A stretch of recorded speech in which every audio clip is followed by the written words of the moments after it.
દુનિયાના અતિશય ધનવાન માણસોના વિચાર પર દ્રષ્ટિ કરીશું તો જાણવા મળશે કે એમાંથી મોટા ભાગના માણસોએ સ્વીકાર્યું છે કે પૈસો માત્ર સલામતી આપી શકે છે અને એ પણ અમુક હદ સુધી જ માણસને સુખ આપી શકે છે.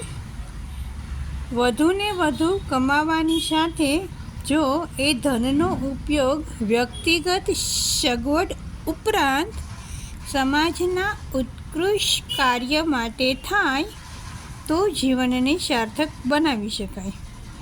ટૂંકમાં, વ્યક્તિ કમાયેલા ધનનો ઉપયોગ માત્ર સ્વહિત માટે કરવાને બદલે લોકહિત માટે કે પરમાર્થ માટે કરે તો એનું જીવન જરૂર સાર્થક થઈ શકે છે.